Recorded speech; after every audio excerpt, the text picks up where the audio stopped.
આદિવાસી એ નદી પહાડો સમેત ઝાડોને પણ પૂજનારો એ પ્રકૃતિ પૂજક છે। આદિવાસીની સંસ્કૃતિ એ ધર્મપૂર્વી સંસ્કૃતિ છે। ત્યારે સાથીઓ તમે વિચાર કરો, આપણે એ સમાજમાંથી આવીએ છીએ, આપણે એ ધરતી પરથી આવીએ છીએ કે દુનિયાની સૌથી સંસ્કારી અને સૌથી શિસ્તબદ્ધ કોઈની સંસ્કૃતિ હોય તો એ આપણા આદિવાસી સમાજની સંસ્કૃતિ છે। સાથીઓ, હું સમાજની પરંપરાઓની વાત કરું, સમાજની રીત રિવાજોની વાત કરું, સમાજના સંવિધાન અધિકારોની વાત કરું, સામાજિક અધિકારોની વાત કરું તો તમને બધાને ખબર છે આપણા સમાજમાં જ્યારે બાળક જન્મે ત્યારે બાળકને આપણા રીત રિવાજ પ્રમાણે છઠ્ઠીની પૂજા થતી હોય છે। થાય છે કે નથી થતી? આ બાજુ છઠ્ઠીની પૂજા થાય છે।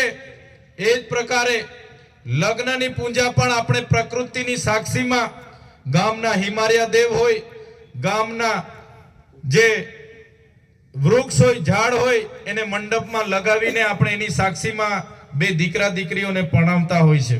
એ જ પ્રકારે આપણો જ્યારે કોઈ વડીલ મૃત્યુ પામે ત્યારે પણ એ મરણની વિધિ બીજી જ્ઞાતિઓ કરતા આપણી અલગ છે। આપણે વડીલને, મૃત્યુ પામેલા વ્યક્તિને નવડાવી ધોવડાવી આપણા સમાજના રીત રિવાજ પ્રમાણે કપડાં પહેરાવી, ફેટો પહેરાવી એને આપણે આપણા ઘરમાં છેલ્લા દિવસે ખૂબ સારું એને ગમતું ભાવતું જમવાનું બનાવીને પણ છેલ્લા દિવસે બધા સગા સંબંધીઓ વારા પરથી જમાડે છે। જમાડે છે કે નથી જમાડતા? થાય છે ને આ બાજુ? તો આ આપણી સંસ્કૃતિ છે, આપણી પ્રકૃતિ છે। તમે જોયું હશે સામાજિક કાયદાઓની વાત કરો તો આદિવાસી સમાજને પોતાના વ્યક્તિગત કાયદાઓ છે। તમને ખબર હશે આપણા સમાજમાં જ્યારે યુવાન પુખ્ત વયના દીકરા અને દીકરી ભાગી જાય છે ત્યારે ગામમાં પંચ બેહે છે। આ બાજુ બેહે છે કે નથી બેસતું ભાઈ? ગામનું પંચ બેહે છે કે નથી બેસતું? મુખીઓ બેહે છે ને?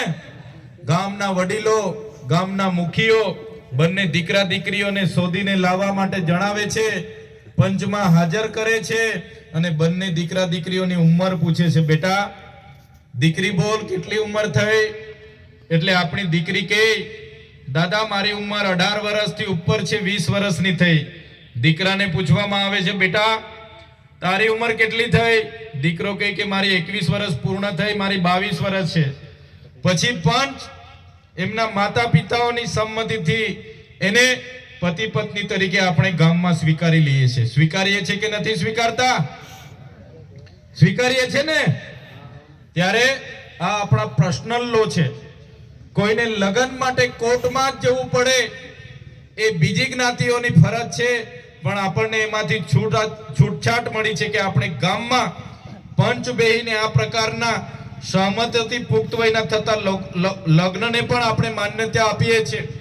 સાથે જ કોઈને એનો ઘરવાળો નથી ગમતો, એ રાતે આવે છે, મારામારી કરે છે, બીજી બધી મગજમારી કરે છે અને એક વાર થાય, બે વાર થાય અને દીકરી કહે છે કે આની સાથે તો મને જીવન નીકળે એવું નથી, મારે હવે છૂટું લઈ લેવું છે। ત્યારે આપણો પંચ બેહે છે કે નથી બેસતો? પંચને બોલાવવામાં આવે છે કે નથી આવતો? એ આપણા આદિવાસી સમાજમાં જ એ પંચને માન્યતા છે।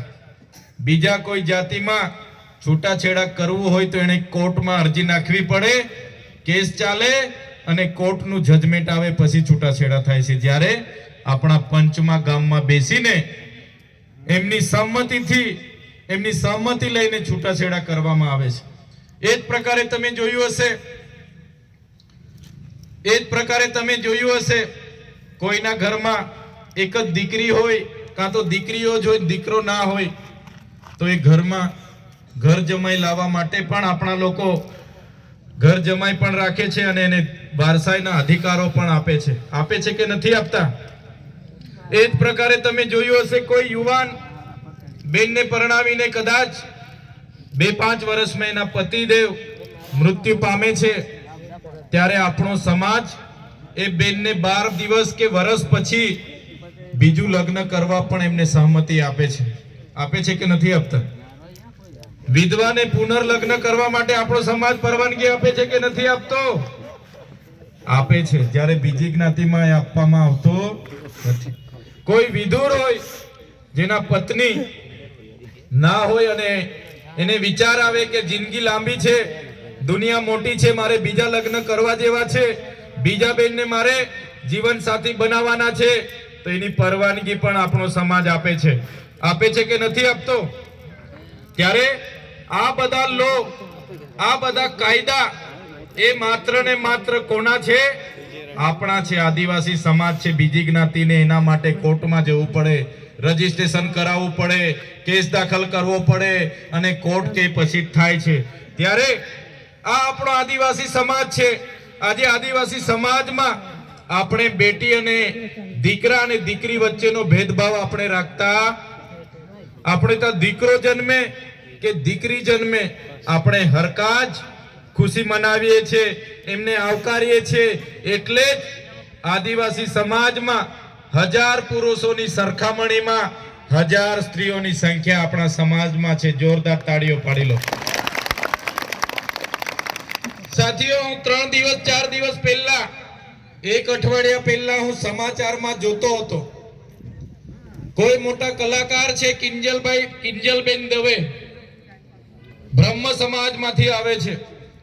કિંજલબેન દવે કોઈ હર્ષિતભાઈ શાહ કરીને યુવાન સાથે એમણે સગાઈ કરી, તો બ્રહ્મ સમાજે એના આખા પરિવારને સમાજથી બહાર કરી દીધા. ત્યારે મને વિચાર આવ્યો કે આદિવાસી દીકરીઓને, આપણી બહેનોને ગુજરાતના તમામ જ્ઞાતિના લોકો લઈ જાય છે. આપણો કોઈ યુવાન આણંદમાં ભણે, અમદાવાદમાં ભણે, સુરતમાં ભણે, વડોદરામાં ભણે, કોઈ બીજી જ્ઞાતિના બેન સાથે એના લવ થઈ જાય, કે કોઈ બહાર નોકરી કરવા ગયો હોય, એની સાથે નોકરી કરનાર બીજી બેન સાથે એને લવ થઈ જાય, પ્રેમ થઈ જાય, અને જ્યારે એ લગ્ન કરવાની વાત એમના પરિવારમાં મૂકે, તો આપણા દીકરાઓને બીજી જ્ઞાતિની દીકરી આપવામાં આવતી નથી. આ દેશની વાસ્તવિકતા છે.